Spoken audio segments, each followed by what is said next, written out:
45절로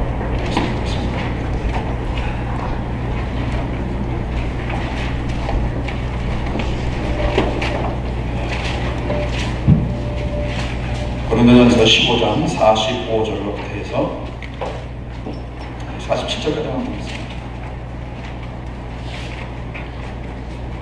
기록된 바 첫사람 아담은 산영이 되었다 한 것 같이 마지막 아담은 살려주는 영이 되었나니 그러나 먼저는 신령한 자가 하며 육이는 자요 그 다음은 신령한 자니라. 첫사람은 땅에서 났으니 흙에 속한 자이거니와 둘째 사람은 하늘에서 나셨느니라. 아멘.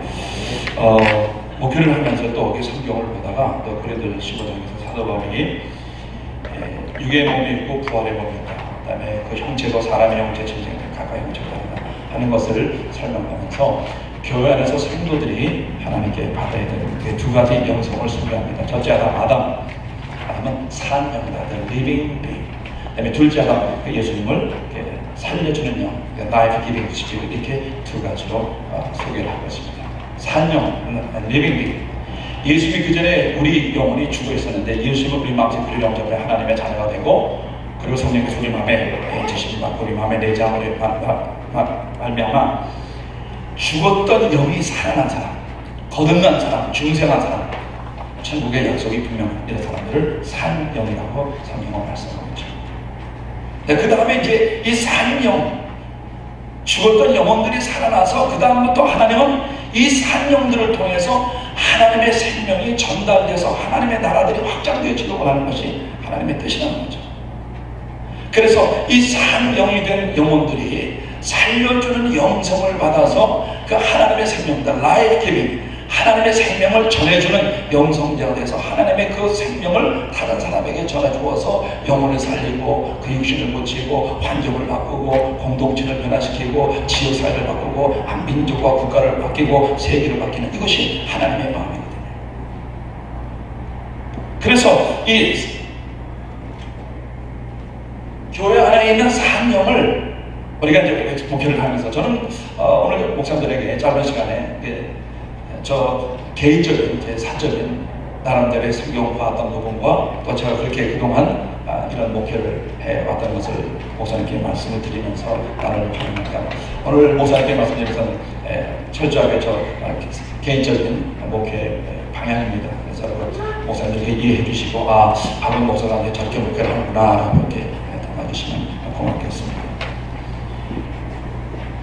지금 교회 안에도 죽은 영혼도 많이 있거든요. 예수님 못 만난 사람들이 교회 안에 많이 있거든요. 그런 사람들 얘기하는 것이 아니라 교회 안에서 예수님과 구원받아서 분명한 중생의 체험과 구원의 확신이 있고서 거듭남의 확실한 사람, 주님의 사랑과 주님의 은혜를 알고 천국의 약속이 분명한 사람들, 이 산영들을 그 다음에 우리는 교회 일꾼들을 만들기 위해서 우리는 제자훈련도 하고 제주 세미나도 하고 성령 공부도 하고 여러 가지 많이 합니다. 그런데 이제 우리들을 목회하다 보면요, 진짜 보통 속을 새기는 게 아니거든. 교육자들이 이렇게 하면 안 되는데, 자 그렇습니다. 일꾼들이 그래요. 교회의 그 산영들을 하나님께서 우리들에게 뭐라고 말씀하는 거니? 나의 사랑하는 종들아, 저 산영들을 살려주는 영성자로 바꿔서 그들로 하여금 영적 생명이 저들을 통해서 나타나고 증거돼서 하나님 나라가 확장되게 해라. 이것이 목표다. 이걸 얘기해 줘요. 산영들만 붙잡고 매니지먼트하고 대기하지 말고 산영 그 사람들을 살려주는 영성자로 바꿔서 그들로 하여금 하나님의 생명이 라이프 기빙, 하나님의 생명이 전해지도록 이렇게 해라.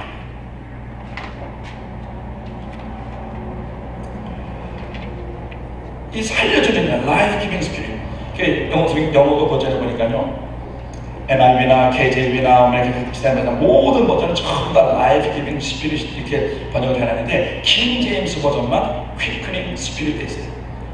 퀴크닝이라고 하는 단어가 뭔가 해서 이제 그 항공사든 컴퓨터에서 딱 찍어서 퀴크닝해서 딱 보면 퀴크닝 했더니 첫 번째 속도를 빠르게 한다. 속도가 빠르다라고 아니라 빠르게 만들어버린다. 속도를 빠르게 한다. 두 번째, 활기 있게 만든다. 세 번째, 둔각을 예각으로 만든다. 그리고 어떻게요? 네 번째가 죽을 것을 살려준다. 이런 뜻이 담겨 있어요. 그러니까 이게 quick spirit, 이 살려주는 영은 뭐냐면, 살려주는 영을 받은 사람들의 특징은 그 사절에 의하면 신앙 속도가 빠릅니다. 찬송이 빠르고 기도가 빠르고 말씀이 빠르고 모든 게 다 빨라요. 그래서 성령이 역사하실 때 급하고 강함. 역시 이게 속도가 빠를 때 쉬운 능력을 나타납니다.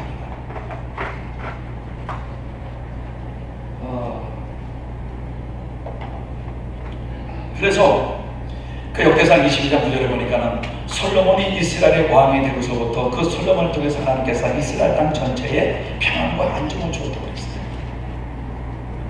다윗 왕 시대에 다윗은 그 사람은 영성자요, 믿음의 자요, 축복자요, 능력자요, 은사자요, 기도의 사람이고 찬송의 사람이고 성령의 기름 부심으로 충만한 사람이고 하나님 마음에 합당한 사람이었지만 그는 외적으로 계속 전쟁을 40년 동안 하고 내적으로는 정적과 대적 때문에 하루아침에도 편하게 살아온 적이 없는 사람.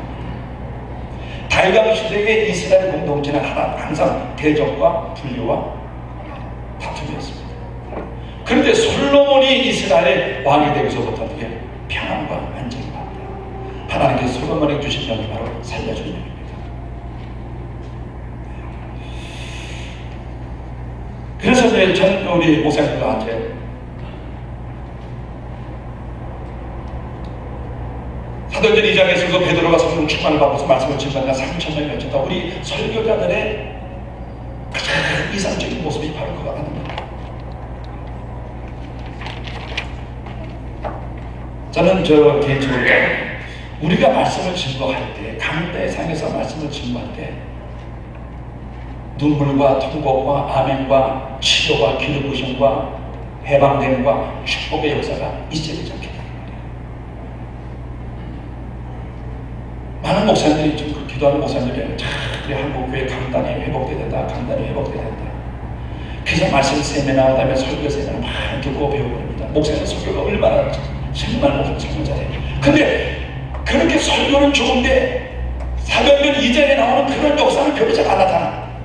이유가 뭐냐면 영성의 문제야, 영성의 문제.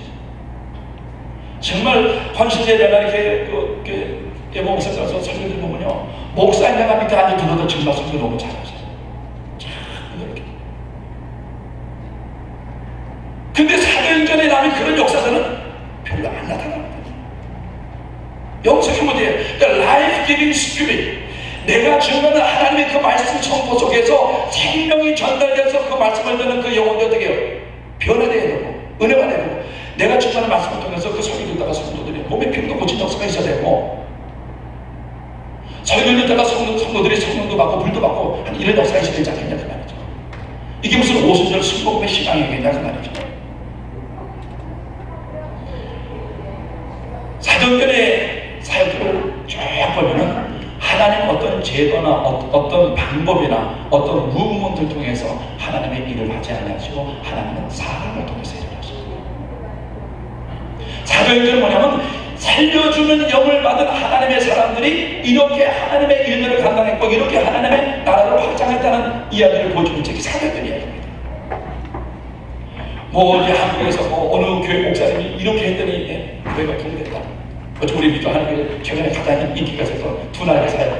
그래서 목사님들이 또 두 나라에 가서 공부 많이 가졌잖아요. 또 한때는 그냥 목회 가서 그냥 목장 했잖아요. 그런데 그동안 이런 세미나 저런 세미나 이런 가르침도 이런 세미나 다 가서 보고 배워가지고 연구하고 잘 준비해서 했는데 그 교회 상관만큼은 안 되는 거예요. 일부 되는 교회도 있지만은 좀 그렇고, 그거 바꾸는 바람에 조용하던 교회가 더 깨진 적도 있고. 그러면 왜 그 목사님은 그런 사업을 해가지고 저렇게 교회가 부흥이 되고 그런 하나님의 근정세가 일어나는데 그 목사님이 쫙 그 사역을 아주 자세히 잘 가르쳐줬어요. 잘 줬단 말이에요. 그런데 그걸 가져와서 지금 내가 목회하는 그 현장에서 어플라이를 했는데 안 되는 거야. 그래서 목사님이 아유 세미나 가봐야 그게 그거지 좋다는 얘기지 그래도 세미나 갔다 와서 좋은 자료 하나 바인드 하나 꼽아놓고 언제만 쓸 수 있는 거다. 그러한 교회 성장 부흥에 관한 그런 사역들이 우리 미자 한교에 안 맞는 게 아닙니다. 맞습니다. 가능하다고. 저도 지금 목사님 하도 좋다고 해가지고 그냥 둔하게 사역 잘해보면 가기도 하고요. 원래 왕창도 가지고 한 일주일 제가 연구를 해야 되니까요. 새벽 기도 끝나면 저녁 기도까지 하루 종일 일주일 제가 연구를 다 했어요. 아 진짜 좋네. 이거 가능합니다. 근데 왜 하느냐? 문제는 뭐냐면 그 사역을 어플라이 할 때 내 영성이 그 사역을 따라가지 못하기 때문에 나를 통해서 생명이 전해지는 라이프 기빙 스피릿이 이 영성이 그 사역 방법에 얹혀져서 일일이 이루어지면 동일한 역사가 일어납니다. 저는 그랬으면 좋겠어요. 우리 그 전하게 사역하는 김 목사님 그런 사역뿐만 아니라 그분의 영성도 좀 배웠으면 좋겠어요. 그분의 영성의 비밀, 그분이 가지고 있는 은사, 그분이 가지고 있는 능력, 그분이 가지고 있는 기름 부으심, 그분이 가지고 있는 영감. 어떤 프로그램이나 제도나 세미나나 이것이 모자란 것이 아니라 그것이 우리 교회에 이루어지고 성취되고 나타나게 하는 성령의 역사에 살려주는 영성이 부족할 뿐이라고 말합니다. 목사님 동감하세요?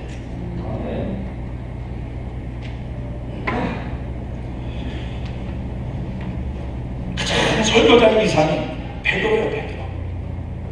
제가 그 미국 목사들 아시는지 모르겠어요. R.W. 샴박이라고 하는 목사님 계십니다. 텍사스 달에 종종 뭐 TV에 나오는데, 자 미국 처음 왔는데 그 목사님 설교도 그냥 깜짝 놀라고 얼마나 좋습니까? 매일 오후 1시도 보이스가 파라 하는 설교를 하는데, 점심 먹고 그냥 그 목사님 20분 설교 항상 듣고 은혜 받고 감동받고 이제 오후에 그 목사님 설교하면 샤워만 하는 거예요.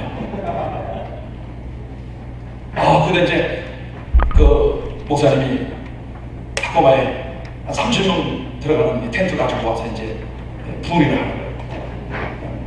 그 이제 부흥회 참석했죠. 그런데요.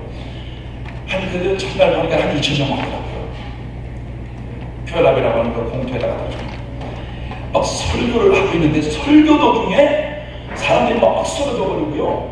설교를 듣는데 막 이쪽 사람들이 막 성이 불받아가 막 쓰러지고 난리가 나고요. 설교를 듣는데 저 뒤에서 귀신 나가는 사람들 난리가 나고, 야 이거 오수지 우리 정도는 안 맞잖아요. 우리는 설교 때 아멘 할렐루야 뭐 이렇게 되는데 놀랐습니다. 충격했습니다.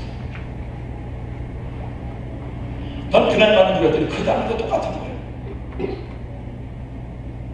그래서 그냥 하도 궁금해가지고요. 너무 좋아가지고서 텍사스까지 비행기 더 갔죠. 그 목사님 사역장 갔죠. 거긴 더 하더만. 아니 안수하는 게 아니라 설교를 하는데 설교 시간에 성령의 매니페스테이션도 걸리시면 성령의 나타나서 나타나는 거예요. 하나님 이거 내가 가져야 되겠습니다. 그게 바로 살려주는 영역이거든요. 라이프 기빙 스피릿. 그 사무엘상 10절에 보니까는 다윗이 좀 사울의 피해가 되면 라마에서 갔단 말이에요. 라마에서 갔답니다. 그래서 사울이 보냈잖아요. 50명씩 보냈는데 다 써져버렸어요. 사울이 보낸 군사가 3번씩이나 라마를 들어가자면 다 써져버린 거예요. 이 정도. 사울이 아니 내가 가겠다 했더니 사울은 한 절 더 가가지고 라마나의 그 문 앞에서 그냥 쓰러져가지고 불받아가지고서 너무 뜨거운 우통 보고 하루 종일 입신해가지고 이혼했잖아요. 이게 사무엘상 10장 이야기거든요. 이게 우리가 좀 공부하면 성경책에 나온단 말이에요. 그러면 라마나윗이 어떤 곳이길래 사람들만 들어가면 다 성경 받아버리고 이유가 뭐냐는 거죠. 라마나윗이 특별한 장소냐? 아니요, 똑같은 사람을 살았네요. 그 비밀이 딱 하나 있습니다. 그 라마나윗에는 이스라엘을 살리는 하나님의 선지자 사무엘이 있는 거예요. 이스라엘 백성들을 살리고 사무엘상에 보니까 하나님의 말씀이 얘기하고 이상이 흔치 않던 시대에 사무엘이 선지 사역을 시작했단 말이에요. 하나님의 말씀이 희귀하고 하나님의 이상이 잘 보이지 않다.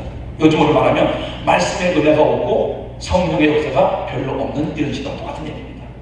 그때 하나님께서 사무엘을 세우셔서 사무엘을 통해서 이스라엘의 신앙의 공동체를 살리고 이스라엘의 신앙을 해보시죠. 바로 나라와 민족과 이스라엘 백성들의 신앙과 믿음과 영성을 회복시키는 그런 살려주는 영을 가졌던 선지자 사무엘이 있었기 때문에 그 생명을 전달해주는 라이프 기빙 스피릿을 가지고 있는 영성자, 그 사람, 하나님의 사람 사무엘이 있었기 때문에 그것을 보게 되면 답해요. 좀 이런 소문이 났으면 좋겠어요. 어느 교회, 그 목사님 교회가 막 은혜 받는 데더라, 구원 받는 데더라, 고침 받는 데더라, 성령 받는 데더라.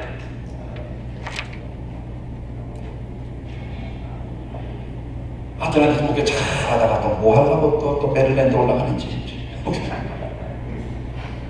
우리 원로 목사님 교회를 좀 살려야 되겠습니다. 갔죠. 세상에 30년 넘은 교회에 한 명도 방언하는 사람이 없어요. 성령 충만도 잘 몰라요. 목사가 처음에 딱 저 부임을 했으면 좀 할렐루야 좀 아멘 좀 해줘야 되잖아요. 5월 첫째 주간에 첫 설교 하는데 아멘 하는 사람이 한 사람도 없더라니까.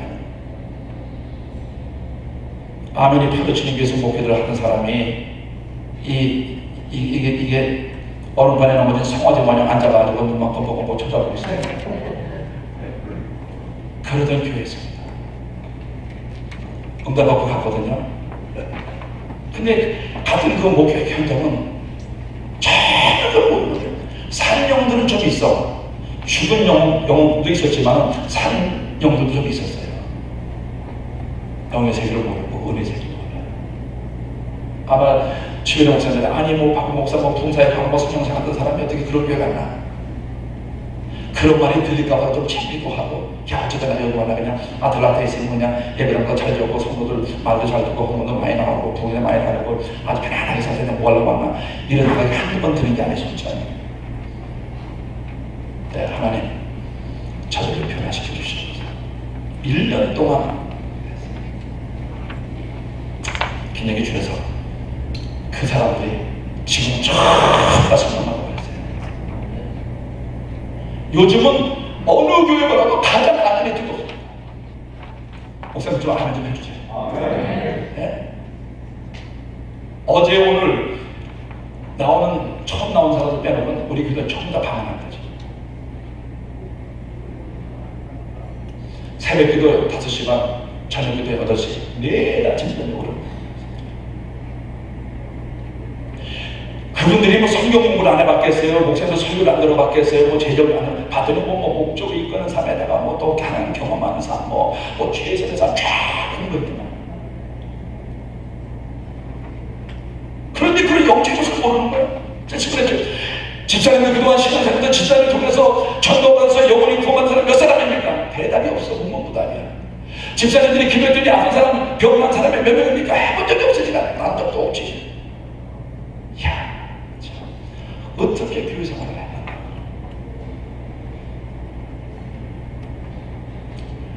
뭐 그분들 또 붙잡아놓고 또 제자훈련을 할 거예요. 또 그분들 또 붙잡아놓고 또 성경 공부를 해야 될 겁니다. 이제 하나님교회에 있는 무슨 프로그램은 다 했어. 어떤 건 나도 모르는 프로그램을 했더만 그런데도 산영이 이제 살려준 영성자가 아니야. 영적인 걸 모르는 거야.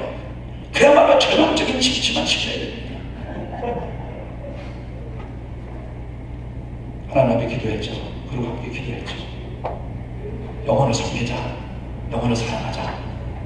우리를 통해서 영혼들이 변화되는 역사가 되지 않겠냐. 이렇게 해서 한 1년쯤 지나고 나서 하나님께서 그들에게 성령을 부어주셔서 지금 저희 교회는 다 알려진 사실이니까 우리 목사님들이 그 목회하는 목회 현장에 라마나요 같이 차다운 영혼들이 구원받고 변화되고 성령받고 고침받고 이런 역사들이 있습니다. 거기는 어떤 교회가 아니라 어떤 장소가 아니라 어떤 하나님의 사람이 있느냐.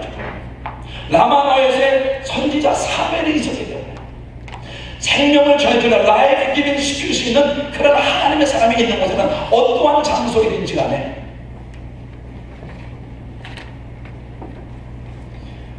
그동안 부흥사역을 한 25년 동안 하면서 미국에는 여러 교회들을 많이 다녔습니다.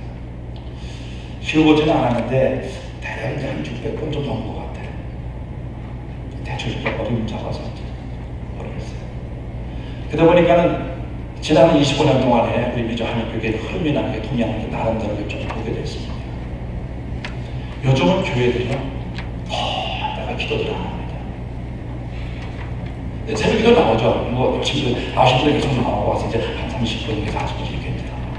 그리고 밤을 꼬박싸는 철학기도 하는 교회들이 거의 없고요. 그렇습니다. 그러나 이제 새벽기도 나오신 분들도 나오신 분들만 나오죠. 특별기도 뭐 특세학원에도 좀 나오긴 합니다. 바쁘긴 하지만 보십시오. 우리 30년 전에 이면 와가지고 성막할 때 그때는 지금보다 더 바쁘고 더 힘들었어요. 그런데 그때는 열심히 새벽기도 나왔고 그때 촬영도 했거든요. 그렇죠? 지금은 여유있고 편안하고 괜찮은데 못하고 안 하고 있는 거예요. 자유가 뭐냐고 말이죠. 기도의 자유네, 기도의 자유. 제가 이제 부흥에 가면 성도님들에게 이런 표현을 자주 해요. 저도 어느 목사님 하시는 거 듣고서 배워가지고 잘 써먹는데 기독교는 기도하라. 잘 못 알아듣으셨군요. 기독교는 기도교다. 목사님은 그 기업자 어디다 팔아먹었습니까? 그 기업자는 기도 곡기. 할렐루야. 우리 권사님이 목사님 피곤하신데 좀 새벽기도 정전을 좀 맡기시고요. 좀 목장 좀 쉬시고요. 저녁까지 하시려고 그래요. 목사님 그냥 좀 이제 좀 그만하시고요. 좀 쉬시고요. 아직 나를 생각해 준다. 땡 그랬죠. 권사님 무엇 때문에 하는 건 줄 아세요? 저 그나마도 이렇게도 이런 코로나 가지고서요 귀찮고 싫어서요 그래도 한다고 했으니까 나가서 엎드려라도 있어야 제가 기도하죠. 그렇지 않으면 저도요 퍼지고 싶고 놀고 싶고 먹고 싶고 잡고 싶어요. 두 번 다시 저보고 새벽에도 쉬라는 소리 하지 마십시오 그랬어요. 어떤 저도 솔직히요 피곤하니까 나도 엎드려서 입시나 척하고 잘될 때는 막 뜨겁게 기도도 하나 하지만 저는 그래서 예수님께서 둘째 아들은 살려주는 영이 어렵니다. 라비기는 시키시되 요단강에 침례를 받으시고 기도하셨어요. 하늘이 열리고 성령이 비로된 형주를 가며 하늘에서 음성이 들리는 내 사랑하리라. 이렇게 원한 다음에 누가복음 4장 1절에 누가복음 3장 22절 20절 그 말씀 나오는 다음에 누가복음 4장에서는 예수께서 성령 충만함을 받고 요단강에서 돌아오실세 그랬습니다. 요단강에서 기도하셔서 하늘을 열고 성령이 임하니까 여전히 성령 충만. 그러니까 바로 또 사단이 공격합니다. 말씀을 물리치죠. 그리고서 사단 시장들의 성령의 권능으로 드디어 사역을 시작합니다. 4장 1절에서는 성령의 충만함, 4장 13절에서는 성령의 권. 그러고서 이제 사역을 시작합니다. 그랬더니 사람들이 뭐라고 합니까? 바리새인의 가르침과 예수님의 가르침이 다르다 그랬어요. 저는 우리 목사님들의 가르침이 예수님의 가르침이 되길 바라요.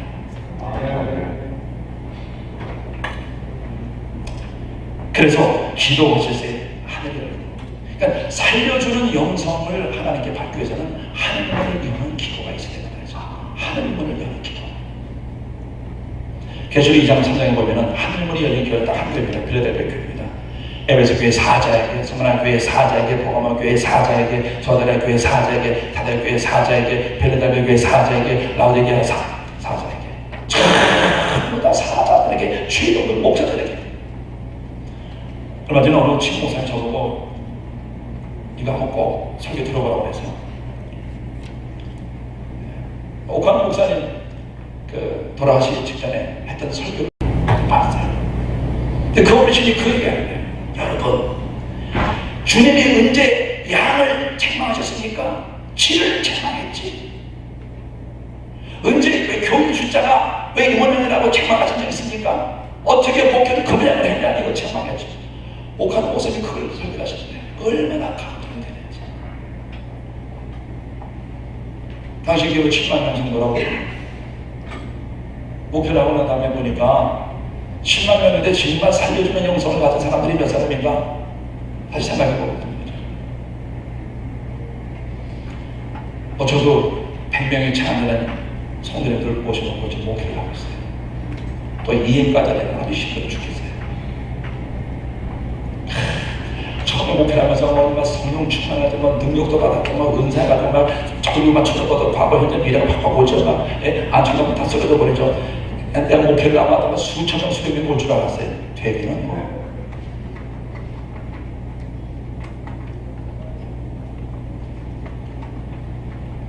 목회를 못하니까요 사모 애들한테도 이게 인정을 못 받아요. 그렇죠? 그러나 목사님들 양도 필요하지만 계시록 2장 3장에서 말씀하고 있는 우리 주님이 뭐라고 말씀하냐? 질, 목회의 질을 얘기합니다. 질, the quality. 성도들 주님 사랑해서 눈물 줄줄 흘리게 하는 이런 목회는 우리가 좀 해야 되지 않겠냐.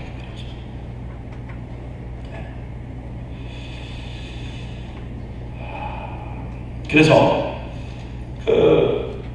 족장의 스토리를 보면요, 창세기 12장에서 하나님께서 아브라함을 부르시고서 내가 너에게 복을 주고 내가 내 이름을 참되게 하겠다. 그 다음에 너는 복의 근원이 되라. 그러면서 12장 3절에 뭐라고 하나님 아브라함에게 말씀하셨나니, 아브라함아, 땅의 모든 족속이 너를 통하여 복을 받기 원한다. 하나님은 아브라함을 통해서 땅의 모든 족속들이 살아나고, 하나님께서 아브라함에게 창대한 이름을 주었어요. 그것이 아브라함이 하나님께 받은 축복이었습니다. I am going to make your name great. 그랬거든요. 내 이름을 창대하게 해주겠다고 하는 이 창대에 넘어서게 보니까 great이라고 했어요. great, 위대하다. 그 창대, great이라고 하는 이 단어의 히브리 원어가 뭐냐? 가달이야, 가달. 가달이라고 하는 히브리 원어는 점점 커진다, 점점 풍성해진다, 점점 강해진다, 점점 범위가 넓어진다. 이게 오순절의 축복입니다. 오직 성령이 너에게 마시고 너희가 권능을 받고 예루살렘과 유다와 사마리아와 땅까지 이르라. 이게 참된 축복이었어요. 이게 가달입니다.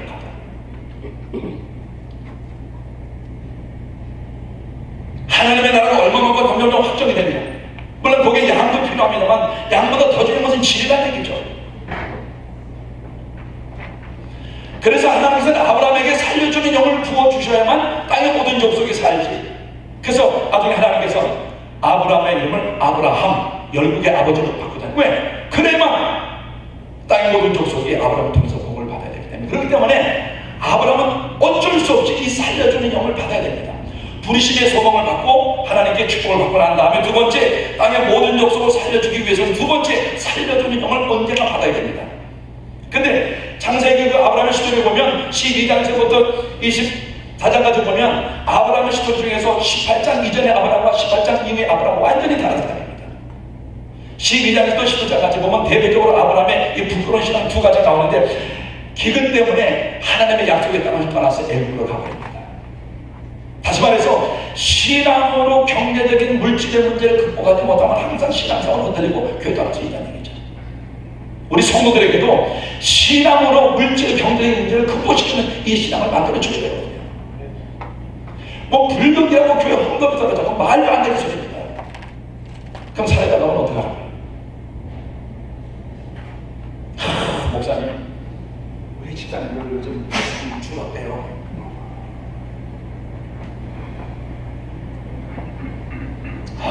불경인가 봐요. 목사님들 그런 소리 하지 맙시다. 아멘?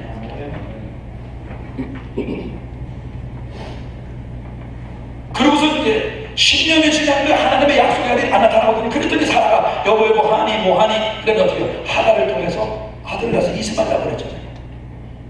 하니 뭐하니 뭐하긴 뭐하지만 하나님의 약속을 기다리고 있죠.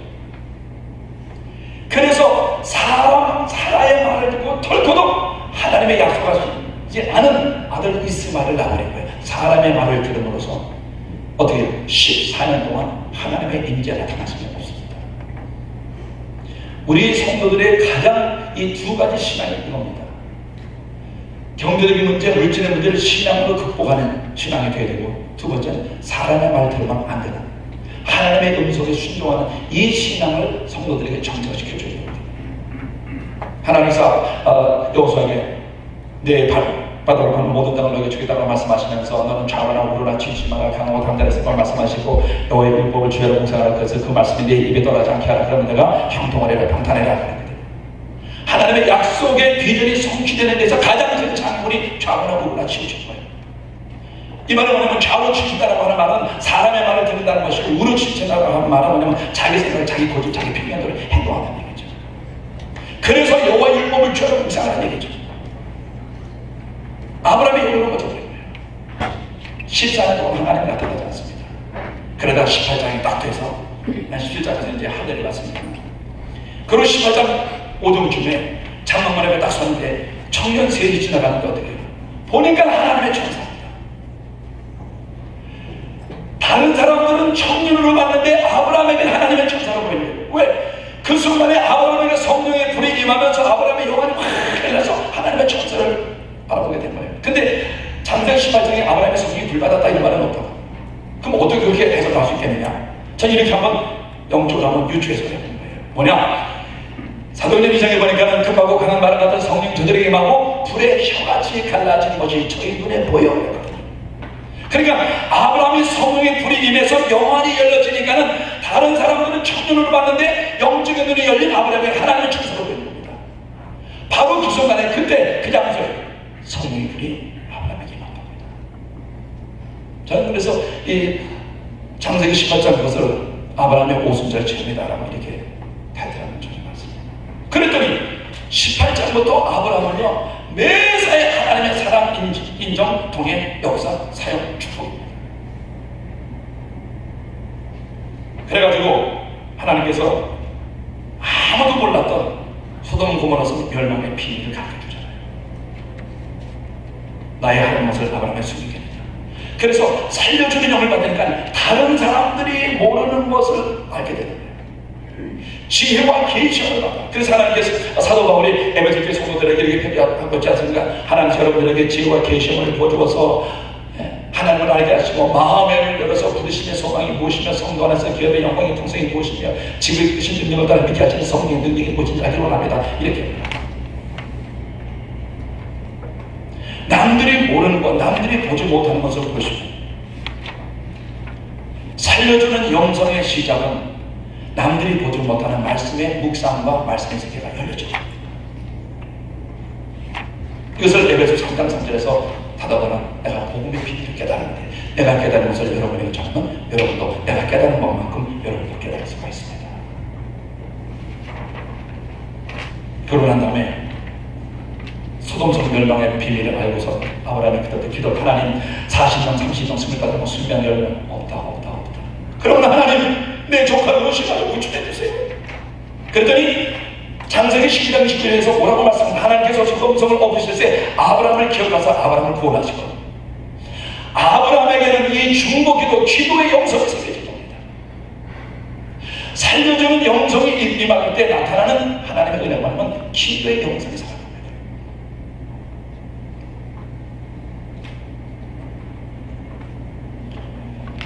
너무 중요한 것 같아요.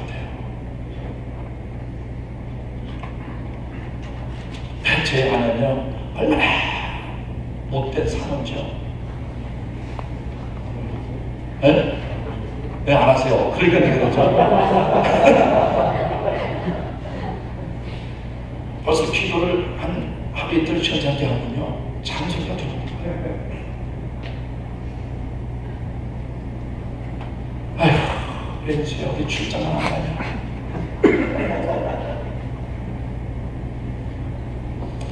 어떻게 보면 제 아내의 잔소리 때문에 그나마라도 할 수 없이 엎드려서 기도하는 것 같아요.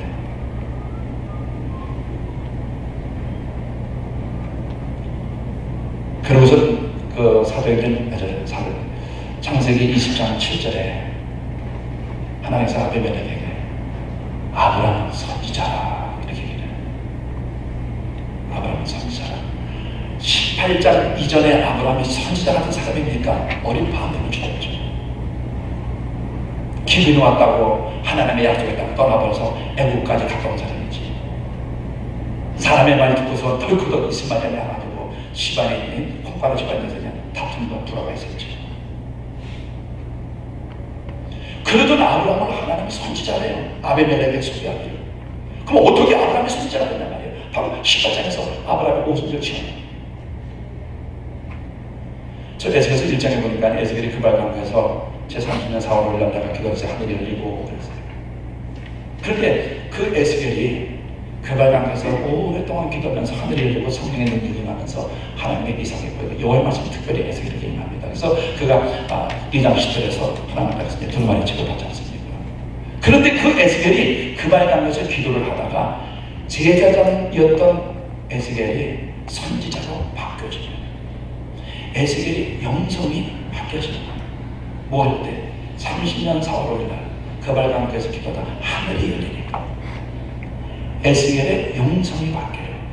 제사장 영성에서 선지자 영성으로 바뀌어져 버린 거예요. 그랬더니 하나님께서 에스겔 30장에서 아브라함에게 에스겔에게 에스겔아, 내 백성 이스라엘이 저 골짜기에 마른 뼈가 같다. 저 마른 뼈가 살겠냐? 하나님 아시죠? 그래, 에스겔아, 내가 네게 주었던 두루마리 채로 저 골짜기는 마른 뼈들을 살려라. 그래서 베드로가 3,000개의 마른 뼈를 살린 거죠. 살려주는 영성이 임하게 되면 우리의 영성이 바뀌는 거예요. 영성이 바뀌는 거예요. 그래가지고 아비멜렉의 그 아내와 그 여종들을 참 하나님의 태문을 닫혔는데 아브라함이 다 기도했더니 태문이 열려서 치료하셔서 그 사람이 다 생산케 되었다. 목사님들 그렇게 하면서 누가 아프다고 딱 기도했더니 병이 났고 애 못 난다고 딱 기도했더니 애가 났다고 생각해봐요. 목회할 맛이 나고 성도들 목사님들 지극적으로 목숨일 겁니다.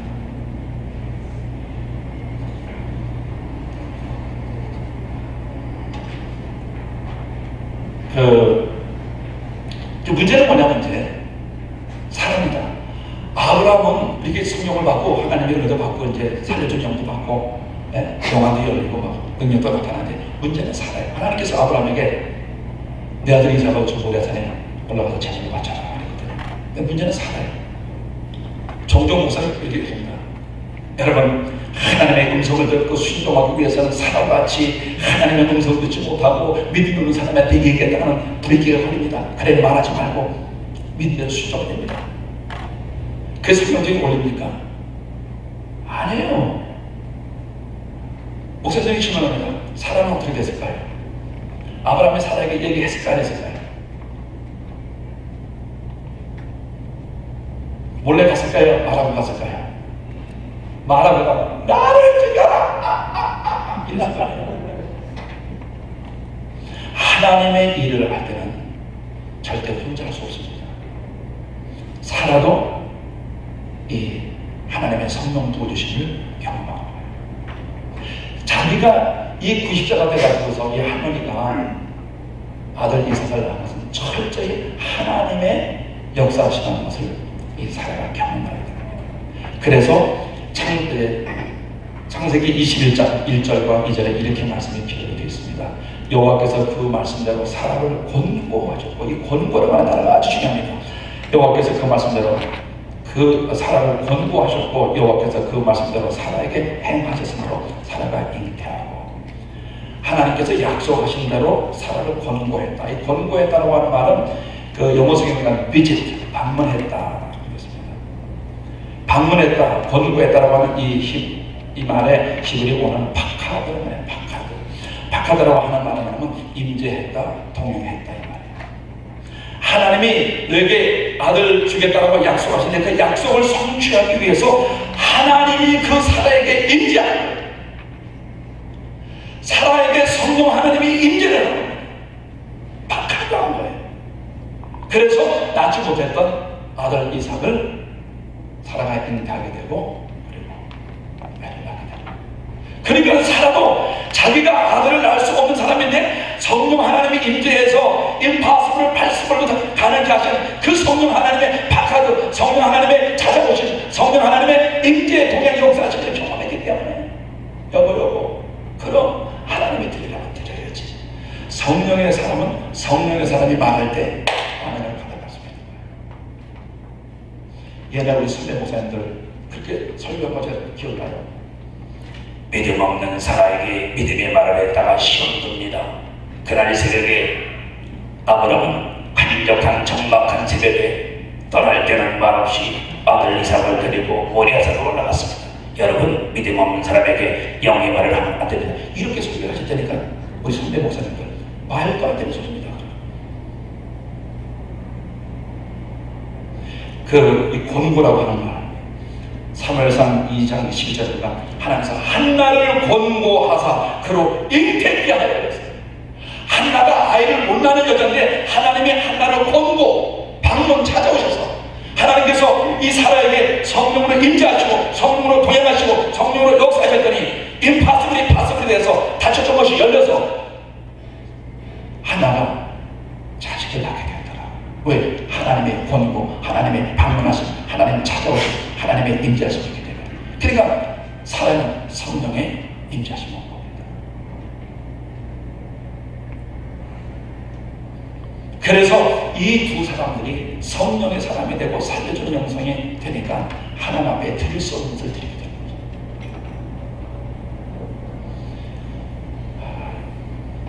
50분밖에 강의 시간이 주어지지 않았기 때문에 많은 분량을 요약해서 유진정 목사님에게 전해드렸는데, 그래가지고 하나님께서는 아브라함에게도 땅의 모든 족속이 너를 통해 복을 드려요. 그 다음에 아브라함은 이삭에게도 창세기 26장 4절과 5절에 보니까 하나님께서 이삭에게도 이삭아 너와 내 자손을 통해서 천하 만민이 복을 받기 원한다. 지금 기근이 와가지고 애굽으로 내려가려다 하나님께서 막으시고서 지시한 땅 그런 땅에 걸어가면서 그 땅에서 농사를 짓더니 그게 백배의 것이 높고 왕성하고 창대해서 마침내 거부가 되고 축복하시는데, 그렇게 하나님께서 이삭에게 왕성하고 창대하고 마침내 거부가 되고 백배의 결실이 높게 하는 축복을 주신 그 목적은 이삭에게 말씀하시기를 천하 만민이 너를 통해서 복받기 원한다. 하나님께서 이삭에게 그렇게 왕성하고 창대 왕창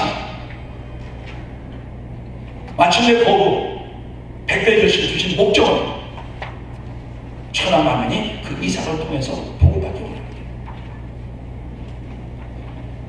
창세기 28장 14절에서 그래서 그 강에서 야곱이 품속에 잠을 자다가 하나님 만납니다. 나는 내 주 아브라함의 하나님과 내 아비 이삭의 하나님의 너는 어떤 내가 너와 내 자손에게 주려니 내가 너와 함께하며 약속을 지킬 때까지 널 떠나지 아니하리라. 그러면서 28장 14절에 뭐라고 말씀하시는 거 아니? 너와 내 자손을 통해서 땅의 모든 족속의 복을 받고 난다.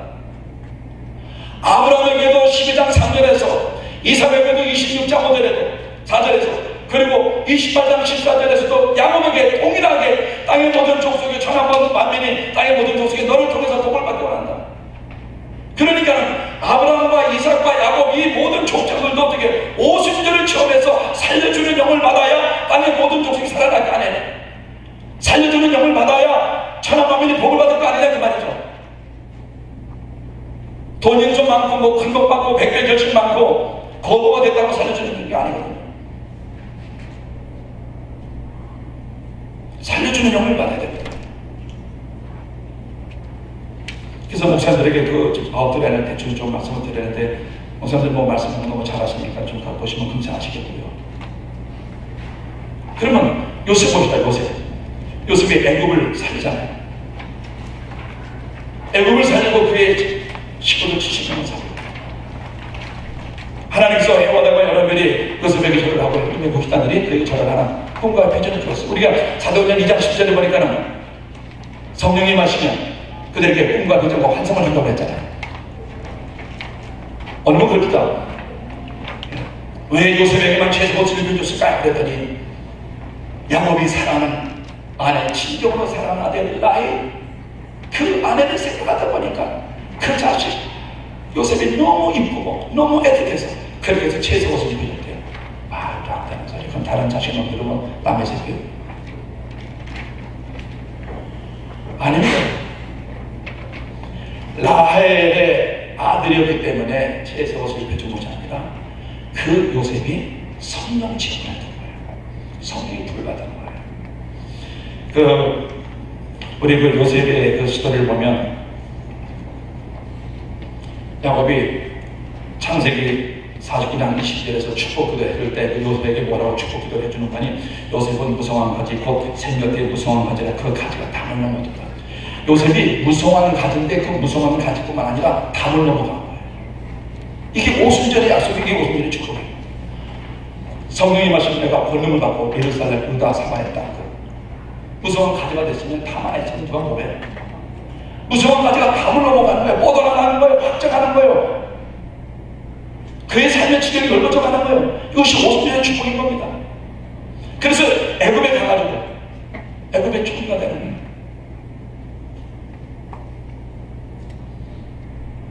그 바로가 요셉을 보고서 그 꿈을 해서 원하는가 창세기 40장 38절에 이처럼 하나님의 신에 감동한 사람을 우리가 어찌 얻을 수 있습니까? 요셉이 성령이 불받았거든요. 영안이 열리거든요. 그리고 그 요셉에게 살려주는 영이 임한 겁니다. 그 근거가 무엇이냐? 목사님 가지고 계신 그 교재에 보면은 그 신명기 33장에 나오는데요.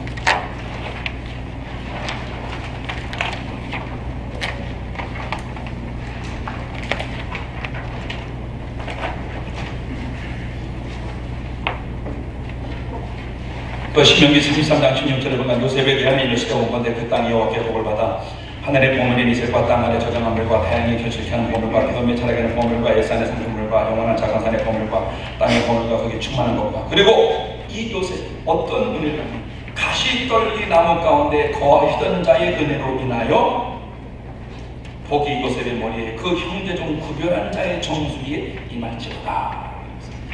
요셉이 아버지 집에 살면서 아버지 나라 새벽기도 하다가 아버지 뒤에서 함께 물고 기도하다가 요셉의 성령이 불을 받은 겁니다. 왜냐? 여기 가시떨기 나무 가운데 거하시던 자의 은혜가 뭡니까? 떨기나무 불꽃 가운데 모세가 하나님을 만나고 사명을 받고 불을 받잖아요. 바로 그 가시떨기 나무 가운데 거하시던 자의 은혜, 모세가 하나님께 불을 받을 때 성령의 불체험했던 똑같은 이 성령의 불체험을 요셉이 한다 이 말이에요. 근데 야곱이 성령의 지시하신 걸 미리 이렇게 연기를 한 거예요. 때가 되니까 정확하게 시간은 모르겠어요. 17살 때 요셉이 애굽에 끌려갔다고 했으니까 분명히 17세 이전이죠. maybe 16, maybe 15, maybe 14. 그때 티네이저 때 요셉은 성령이 불받은 겁니다. 그때 비전이 와요. 꿈이 와요. 환상이 와요. 그 다른 형제들과는 색깔이 다른 영성자래요. 다른 형제들과는 신앙과 믿음 생활이 달라요. 그러니까 하늘문 열려서 기도를 하면 천사들이 오르락 내려가는 이런 영성자, 신령한 영성자인 아버지 야곱이 봤을 때는 12아들 중에서 요셉이 제일 영적으로, 그래서 제사를 입혀준 겁니다. 라헬의 아들이었기 때문에 제사를 입혀준 것이 아니라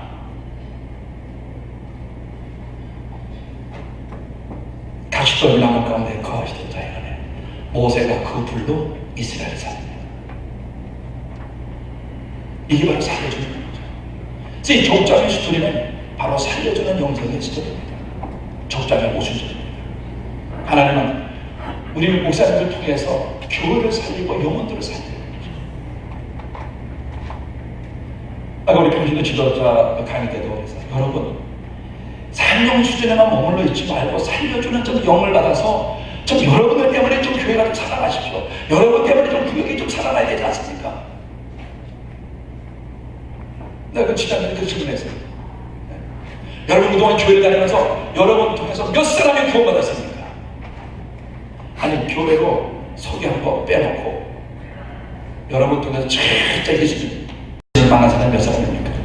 여러분이 기도했더니 아픈 사람이 고쳐받았던 그런 치료 역사가 몇 번 있었습니까?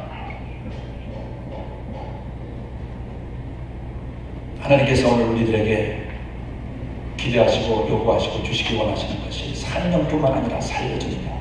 우리 미주하나님교회가 특별히 우리 친정교단이 이 살려주는 영으로 충만해서 교회를 필요로 하고 우리 목회자들을 필요로 하고 우리 성도들 필요로 하는 그 영혼들에게 살려주는 생명의 역사가 넘치기를 바랍니다. 네. 시간이 너무 짧아서 두서없이 빨리 강의하다 보니까 많은 부족함이 있는데 양해해 주시고 또 제가 오늘 목사님들에게 올려드리고 원했던 내용은 이런 두 가지 영성을 위해서 살려주는 영성으로 교회를 살아야 되겠다 하는 말씀을 목사님께 올려드렸습니다. 기도하겠습니다. 하나님, 우리 목사님들께 오래간만에 만나서 효과적인 세미나가 1일부터 이제 12일까지 오도록 인도하시는 거지. 오늘 함정희 목사님을 크게 축복해 주시옵소서. 하나님의 마음을 이루어드리는 사역 감당케 하시고 하나님이 기뻐하시고 하나님이 인정하시고 하나님이 인자하시고 하나님의 역사하는 사역 잘 감당할 수 있도록 힘을 주시고 위로해 주시고 기름 부어주시고 능력 주시고 은사 주시고 말씀 주셔서 우리들의 사역을 통해서 영혼들이 살아나고 교회들이 살아나고 가정들이 살아나는 하나님의 귀한 사역 이룰 수 있도록 하늘문 여시고 살려주는 영을 부어주셔서 예수님의 이름으로 기도합니다.